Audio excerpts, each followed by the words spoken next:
Hi, so I want to offer a queer Canadian perspective to the Boycott Salvation Army movement that is bubbling up on the internet. In Canada, the Salvation Army has homophobic policies, I believe. They take a position against gay marriage, gay rights, the notion of including queer identities within the family, queer notions of family. And over the years, they've intervened in Supreme Court cases regarding gay rights as well as gay marriage. However, unlike other jurisdictions, they are curtailed in their homophobic policies in terms of employment law. They cannot discriminate with their employment, so that's a good thing. But yeah, I'm a little uncomfortable with just pressuring them to change their laws, their rules, sorry. As far as I'm concerned, churches are allowed to have whatever crazy, homophobic, bigoted rules they want. They're private organizations. They can do with themselves what they wish. But I don't think that the problem here is with the Salvation Army, and I'm a little uncomfortable now boycotting them because of this. I think that it's a societal issue where in our society here in British Columbia and Canada, we're more and more seeing church take up the slack from government. So, for instance, churches and religious organizations are often providing basic services like food, shelter, drug treatment, etc., to people. And this has only increased since neoliberalism or U.S. economic ideals have taken root in Canada. In British Columbia in 2001, that was a particularly dramatic time when the Liberals here took over. I grew up in foster care, aged out of the foster care system around that time. And I know that a lot of the charities offering services to street youth noticed a dramatic increase in kids in care ending up on the streets after the programs were cut.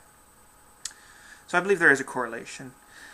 And as a result, as I say, when government cut back programs, a lot of the people who are out there doing the work are the churches, and with that comes their own theological beliefs, their baggage, their homophobia, their discrimination.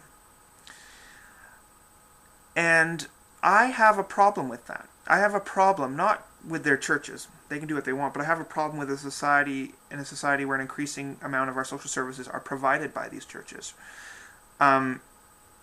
Or charities for that matter, because I find it really reprehensible that people's next meal, their livelihood, their shelter depends upon the goodwill of people with money, or other people for that matter, who wish to donate.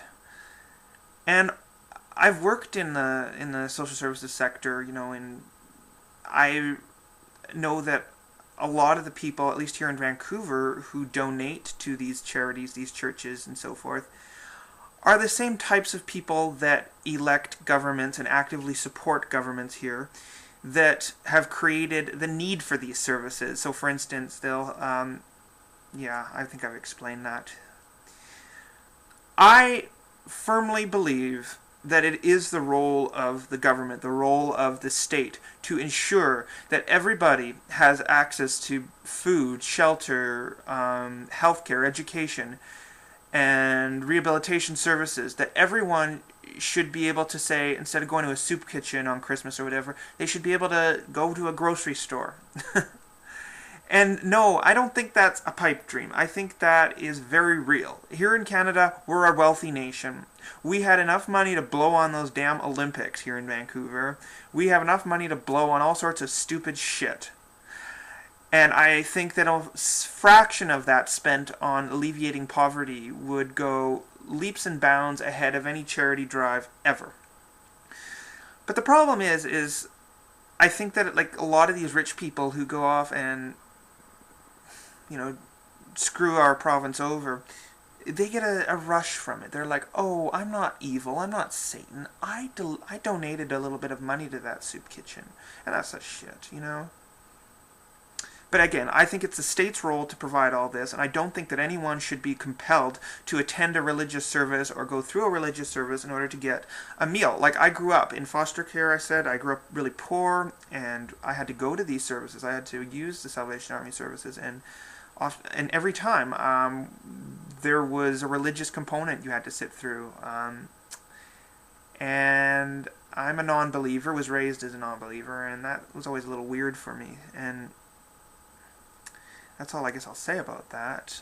But in terms of, boycotting them and saying don't donate to the Salvation Army, I don't know about that. I kind of think that right now they're the ones out doing it. They're the ones filling the gap that the government has left open. So what I think that as a queer community we need to do is sort of notice this, raise awareness of this, the fact that they're homophobic, and use this as part of an argument to stand up for greater social services for all people.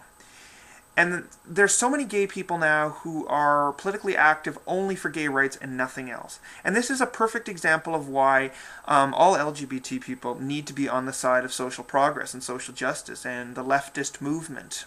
Socialism, if you will. Because when we have the churches doing it, they will insert their homophobic bullshit. That's all I want to say. Thank you.